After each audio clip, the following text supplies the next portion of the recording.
The reality of the war came home to Moscow in a sudden and disruptive way.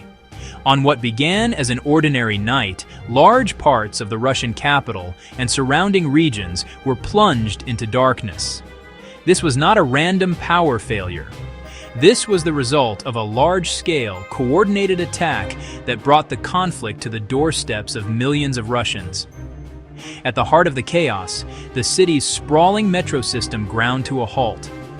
Reports quickly emerged that approximately 20,000 commuters were trapped in the dark, cavernous tunnels beneath the city.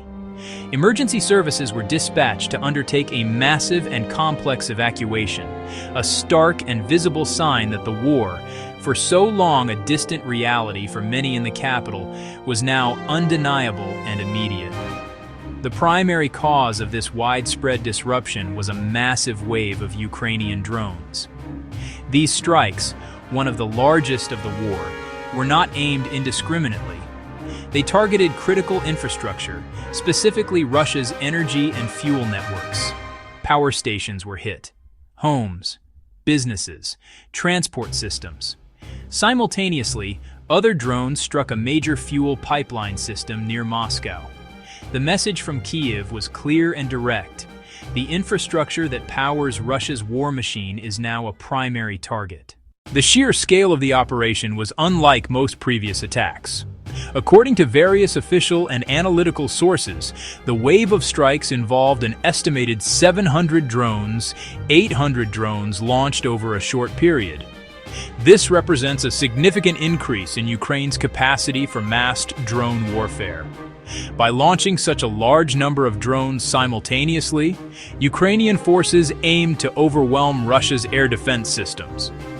Even sophisticated defense networks can struggle to track and intercept hundreds of small, low-flying targets arriving from multiple directions. This method, often referred to as a swarm attack, makes it highly probable that at least some of the drones will reach their intended targets, which is precisely what happened. The geographic scope of the attack was also extensive, affecting at least 12 different regions across Russia. While the blackout in Moscow garnered the most international attention, the damage was widespread. Power facilities in regions like Kursk-Lipetsk were also hit, leading to localized outages affecting thousands of residents. The immediate and most dramatic human impact was the thousands trapped in Moscow's metro system. 43 trains came to a sudden stop deep underground. More than 20,000 passengers were stranded in complete darkness inside steel carriages far below the streets. A massive emergency response was required.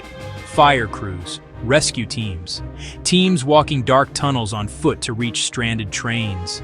The evacuation was slow and arduous.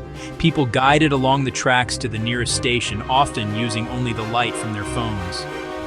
Above ground, the city descended into managed chaos. Traffic lights were out. Major intersections snarled with gridlocked vehicles. The hum of the city replaced by car horns, sirens. Businesses shut down abruptly. Employees walking into darkened streets. In residential areas, the blackout was more than an inconvenience. Some lost heat as electric systems failed. Images of families gathered around candles circulated. The selection of targets in this wave of attacks was highly strategic, focusing on two critical pillars of Russia's war effort: energy generation, fuel distribution.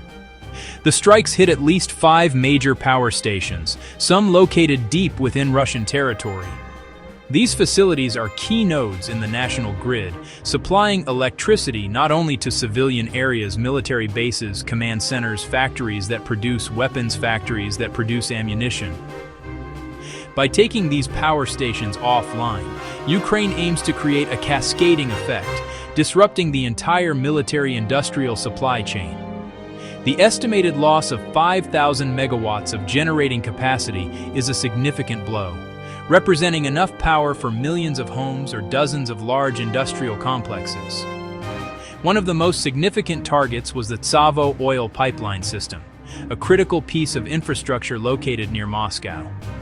This network consists of 3 pipelines responsible for transporting jet fuel diesel gasoline from refineries to distribution hubs that supply the Russian military. Reports and video evidence showed fires burning along sections of the pipeline after being struck by drones. The success of these large-scale drone attacks has exposed significant weaknesses in Russia's air defense network. Despite heavy investment in sophisticated systems like the S-400, Russia's defenses appear to be stretched thin.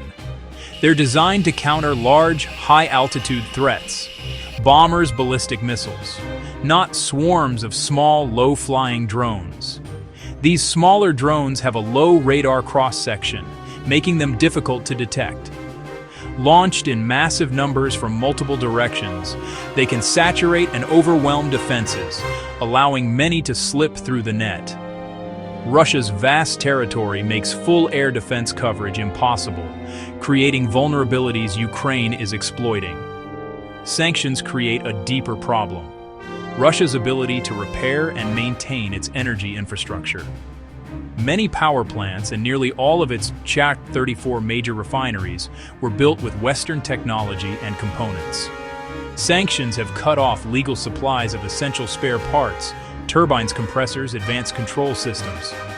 When a Ukrainian drone damages foreign-made equipment, Russia can't just order replacements. The Ukrainian campaign against Russia's energy grid is more than just retaliatory strikes. It is a multifaceted strategy to win a war of attrition. By systematically degrading Russia's ability to generate power and to transport fuel, Ukraine is attacking the foundation of the Russian war machine. Modern warfare isn't won only on the battlefield, but in factories, on railways, and within the national power grid. Each damaged substation and each damaged pipeline creates ripple effects, slowing military production and complicating frontline logistics.